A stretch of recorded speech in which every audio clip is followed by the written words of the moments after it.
Sir, this amendment relating to Clause 8 is most important and it affords us yet another opportunity to explain to the government and to all those friends who do not still see eye to eye with us that Clause 8 is perhaps the blackest clause in the bill.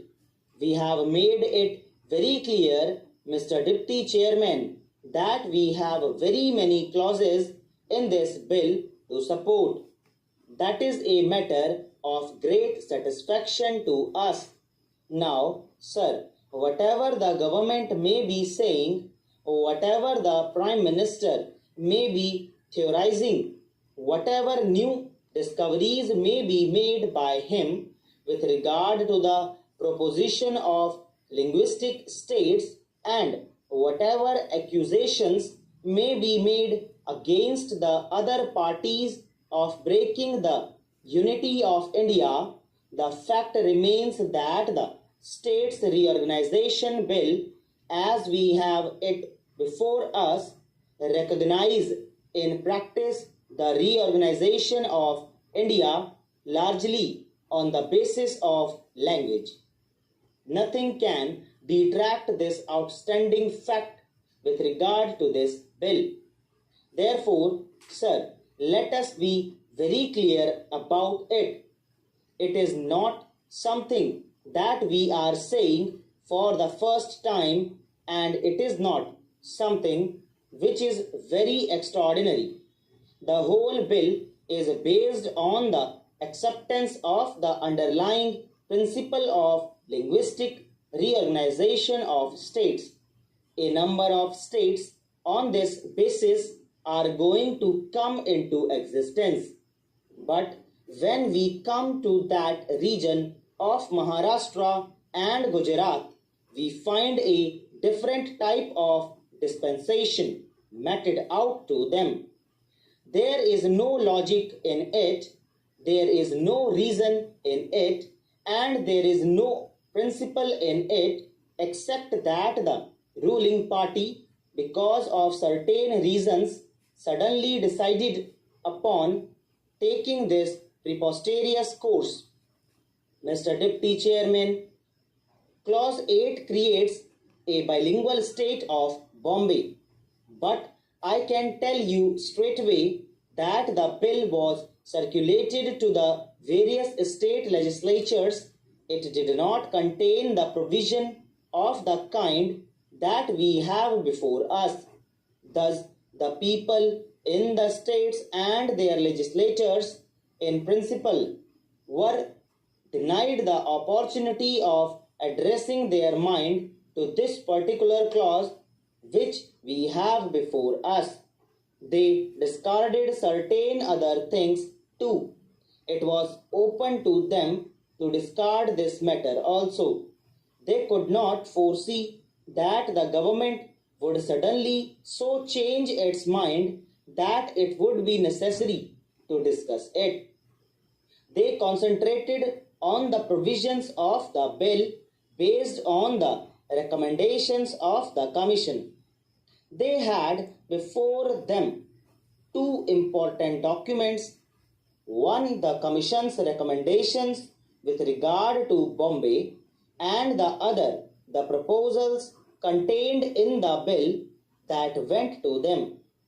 They concentrated only on those things, and they could never have seen that certain honorable gentlemen would collect together in the lobbies signatures of various members on a little piece of paper and flaunt them before the Prime Minister, and the Prime Minister, who has not been easily changeable in regard to this matter, would suddenly change and accept the suggestion for the creation of a bilingual state.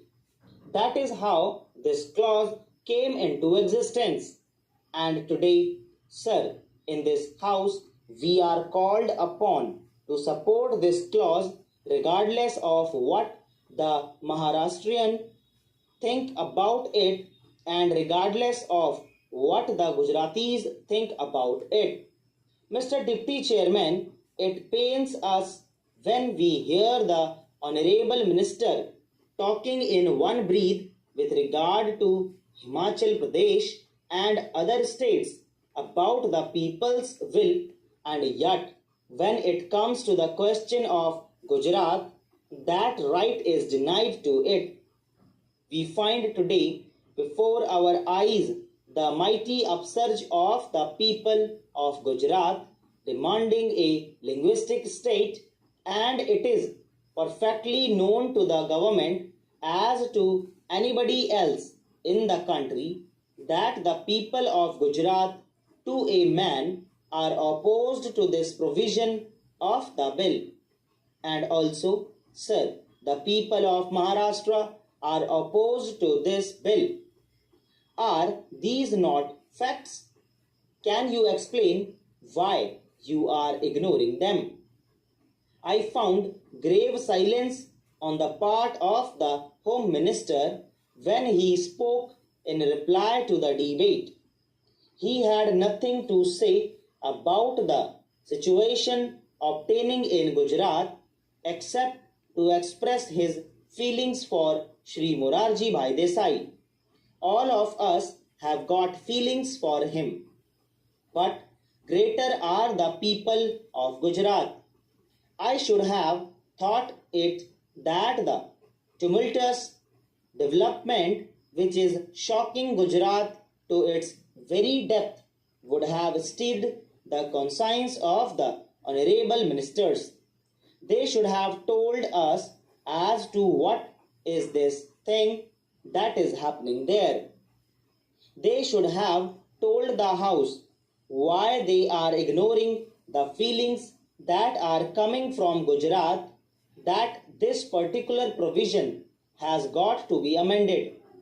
They did nothing of the kind, they remained silent. Mr. Deputy Chairman, in the course of the debate, you know that I tried to find out as to how the government's mind was reacting to the developments in Gujarat. Honorable members of the Terry benches thought that silence was golden in this case. How? Is this the way for a responsible government to function? Is this the way to establish the authority of democracy?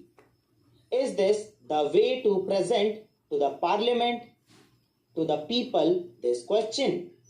I should have thought that honorable ministers would give the best of thoughts to the developments in Gujarat even at this late hour and see whether that situation could be met.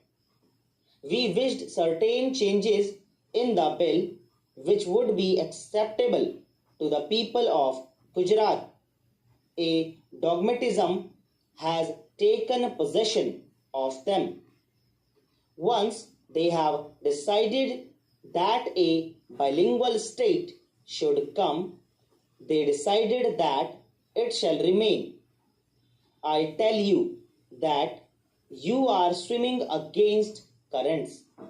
You are fighting against the forces of history.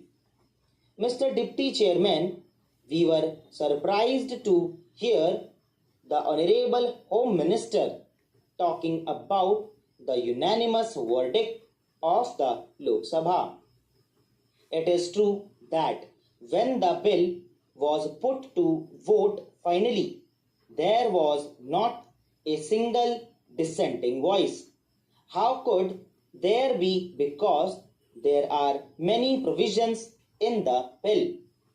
दोस्तों इसी के साथ आज के दिन